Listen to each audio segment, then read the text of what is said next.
Hello friends, welcome है आप सभी का फॉर्म्स ऑफ लिटरेचर का एक प्रैक्टिस सेट एक और जो हम आपके सामने लेकर आए हैं। और टोटल 50 क्वेश्चन है, 50 एमसीक्यू टाइप क्वेश्चन है और वेरी वेरी इंपॉर्टेंट है हमारे आरपीएससी फर्स्ट ग्रेड के लिए और इंग्लिश लिटरेचर के जितने भी एग्जामिनेशन हमारे होते हैं जिसमें हमारे एमसीक्यू टाइप क्वेश्चन आते हैं फॉर्म्स ऑफ लिटरेचर। यदि आपको सिलेबस में है तो ये आपकी वीडियो आपके लिए इंपॉर्टेंट है। तो शुरू करते हैं आज का हमारा टॉपिक। फर्स्ट हमारा जो क्वेश्चन है, name the sonnet series composed by sir Philip Sidney. Philip Sidney का इसमें से कौन सा सोनेट सीरीज़ है? तो वो हमारा एस्ट्रोफेल एंड स्टेला है। बहुत ही फेमस है ये एस्ट्रोफेल एंड स्टेला। और फ्रेंड्स फिर एक और जो है फिलिप सिडनी के ऊपर जो है जो एक एलिजी लिखी गई है तो वो एस्ट्रोफेल करके ही लिखी गई है। ठीक है, फिलिप सिडनी के बारे में जो एलिजी इनकी मृत्यु के बाद लिखी गई है। तो ये दो रचनाएं हो जाती हैं ऐसे, तो आप याद रखें Astrophel and Stella Philip Sidney की है और एस्ट्रोफेल जो अकेला है वो एलिजी इनके बारे में लिखी गई है। Who wrote the river Duddon sonnets? Wordsworth का है ये सोनेट। ये जो हमारे क्वेश्चन बन रहे हैं फ्रेंड्स सोनेट से बन रहे हैं, सोनेट जो फॉर्म ऑफ लिटरेचर है। तो रिवर डडन सोनेट हमारे किसका लिखा हुआ है? वर्ड्सवर्थ ने लिखा है ये। Name the title of the sonnet series written by Elizabeth Barrett Browning. इन्होंने कौन सा सोनेट सीरीज लिखा है? Sonnet from the Portuguese. Sonnet from the Portuguese. यदि हम जब सोनेट्स पढ़ते हैं या कोई सा भी फॉर्म्स ऑफ लिटरेचर पढ़ते हैं तो हमें उसके एग्जाम्पल ज़रूर पता होना चाहिए कि कौन से ऐसे फेमस राइटर या पोइट हैं उन्होंने जो वर्क लिखे हैं उस फॉर्म्स में। तो वही है सोनेट के जो फॉर्म्स हैं ये sonnets from the Portuguese by Elizabeth Barrett Browning. Next one is who wrote the sonnet true love. ये शेक्सपियर का सोनेट है true love. Shakespeare has immortalized his love for his dark lady in his sonnet. बहुत ही important है। इन्होंने जो sonnet लिखे हैं तो डार्क लेडी के बारे में इन्होंने दो लोगों को करे थे इन्होंने डेडिकेट। एक अपने फ्रेंड्स डब्लू है जिनका नाम रखा थे जो उनके, और दूसरे हैं डार्क लेडी जो थी उनको उन्होंने डेडिकेट करे। The most important feature of an ode is. Ode है तो ओड का कैसे मेन फीचर क्या है जिससे हमें पता चल जाए पहली बार में कि हाँ भाई ये जो फॉर्म है ओड है। It is in the form of an address. उसमें किसी को संबोधन करके पोएट जो है पोयम इस तरह से बोलता है, लिखता है, उसमें संबोधन रहता है किसी के लिए।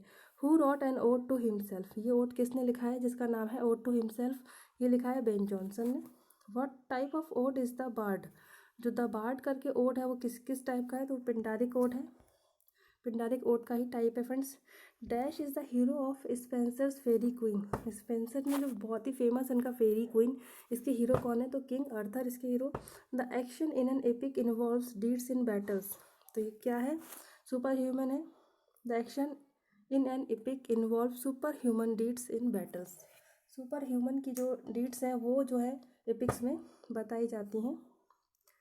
Next one is mock heroic poem is a parody of a real epic. Mock heroic जो मॉक एपिक है, मॉक पोएम है, मॉक हीरोइक पोएम है, तो ये एक ही नाम है। और क्या है ये?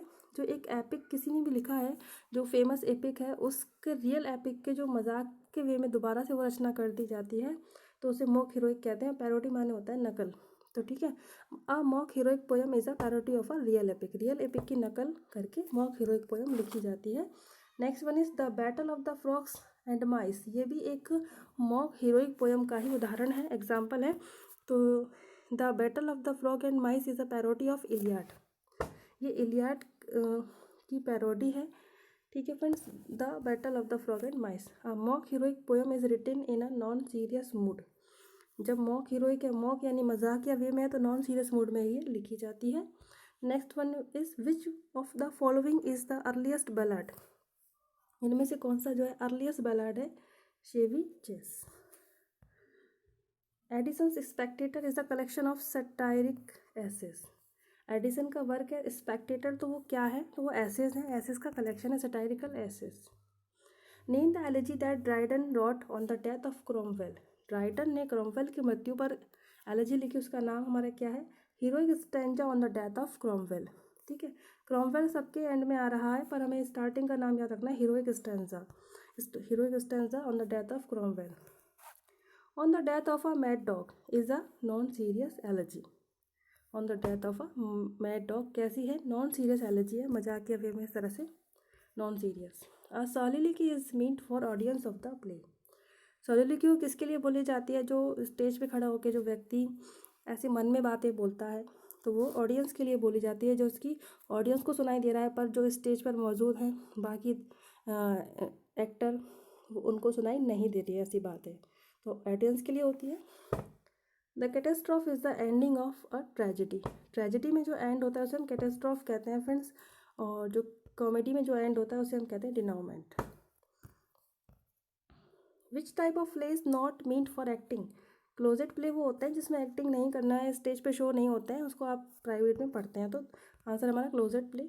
The hero and heroine in a melodrama are the puppets in the hands of villain.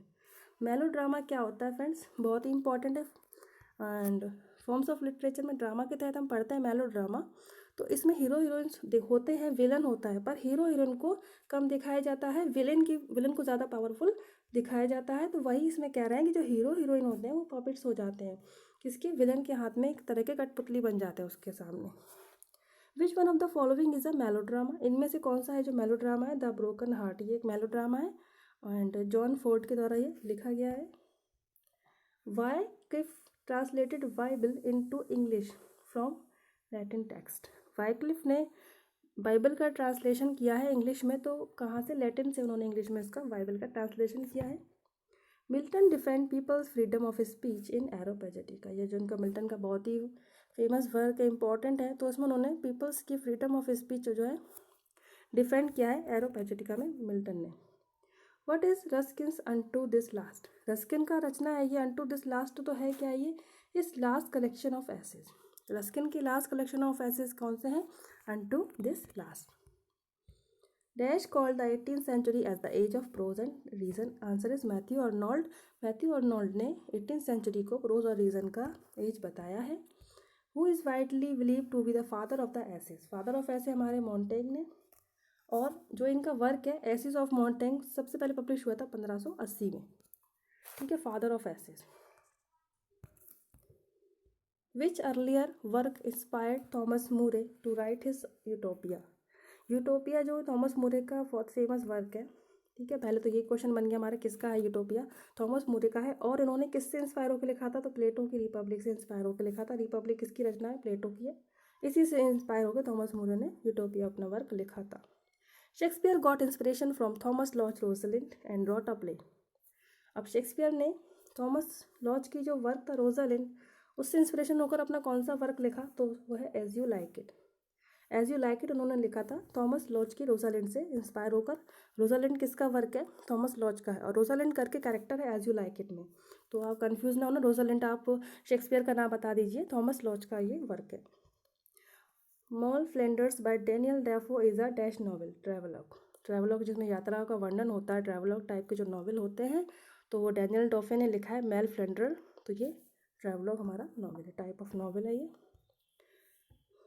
Guy de Maupassant was a famous short story writer who belong to France. ठीक है, शॉर्ट स्टोरी राइटर थे ये और France के थे, इनका नाम से हम समझ जाएंगे।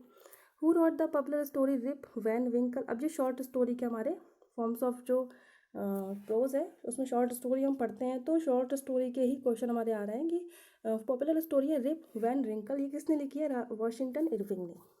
Who is the writer of the popular story the lost child. The lost child किसकी स्टोरी है, मुल्कराज आनंद की लिखी हुई है ये। Next one is bibliolatry is known as a worship of books. Worship of books यदि एक टर्म इसके लिए आता है तो उसको हम कहते हैं bibliolatry. A musical farce popular in the 18th और 19th century England is burletta. Burletta करके जो म्यूजिकल फार्स पॉपुलर थे इंग्लैंड में 18th-19th सेंचुरी में, तो उसका नाम हमारा ये बरबैटा आ जाएगा। A documents wholly in the hand writing of a person in whose name it appears is said to be holograph. ठीक है, डॉक्यूमेंट्स होते हैं हैंड राइटिंग में उस व्यक्ति के, उसको होलोग्राफ हम कहते हैं। The selection and arrangement of words in speech and writing is known as diction. ठीक है, सिलेक्शन करना, वर्ड्स का इस अरेंजमेंट करना अपनी भाषा में या लिखने में, उसको हम डिक्शन कहते हैं। यूज़ ऑफ डिक्शन अच्छा है उनका इस तरह से। और ट्रेजी कॉमेडी, देखिए इसका नाम में है ना ट्रेजी है और कॉमेडी, तो क्या है ये, तो क्वेश्चन बहुत बनता है ये वाला कि ट्रेजी कॉमेडी का एंड कैसा होगा, ट्रेजिक होगा या कॉमिक होगा। तो यही ये क्वेश्चन है यहाँ पे। ट्रेजिक कॉमेडी में जो होता है, देखिए एंड में कॉमेडी आया ना, तो कॉमेडी ही इसका एंड होता है। A tragic play which ends in a comedy. Which of the following Shakespearean play is a tragic comedy. इनमें से कौन सा है शेक्सपियरियन का play tragic comedy, Cymbeline. The comedy of manners were also called as restoration comedy. Comedy of manner restoration comedy भी कही जाती है। The comedy of humours was principally practised by Ben Jonson. Ben Jonson ने comedy of humours में बहुत work किया है और 4 टाइप्स के उन्होंने ह्यूमर्स बताए थे। बहुत ही इंपॉर्टेंट है, यहाँ पर कॉमेडी ऑफ ह्यूमर्स का नाम आता है, वहाँ बेन जॉनसन का नाम ज़रूर आता है। How many humours do you find in the comedy of humours according to the classical concept? 4 humours होते हैं। In which type of Shakespeare do you find a casket scene? The merchant of Venice जो इनका play है उसमें आपको casket scene करके एक act मिलेगा। Ben Jonson ridiculous inferior poets of his days in the Poetaster. देखिए इनका जो वर्क है था पोर्टेस्टर, उन्होंने बेन जॉनसन ने अपनी इस रचना में अपने से कुछ इन्फीरियर पोइट्स का जो है मजाक उड़ाया है। The theatre in England were close down. बहुत बनता है क्वेश्चन, इंग्लैंड में थिएटर कब बंद हो गए थे? 1642 में, और दोबारा खुले कब थे? तो वो हमारा आंसर है 1660 में। The genteel comedy was practised by Colley Cibber. Gentle comedy का किसने इसमें प्रैक्टिस किया, वर्क किया? Colley Cibber. Who has written the maximum number of masque? 11 in English. Ben Jonson ने सबसे ज़्यादा मास्क जो रचना लिखी है 11 करके। The theme of commerce is borrowed from Odyssey. Commerce का जो थीम है वो ओडिसी से इंस्पायर होकर लिखा गया था। तो फ्रेंड्स टोटल हमारे 50 MCQ हो गए और ये हमारे फॉर्म्स ऑफ लिटरेचर के हैं फ्रेंड्स, वेरी वेरी इंपॉर्टेंट है। और इस लेसन में इतने ही। यदि आपको फॉर्म्स ऑफ लिटरेचर के और भी MCQs चाहिए तो आप लोग कमेंट्स करके बता सकते हैं। Thank you friends for watching this lesson. खुश रहें, पॉजिटिव रहें। जय हिंद।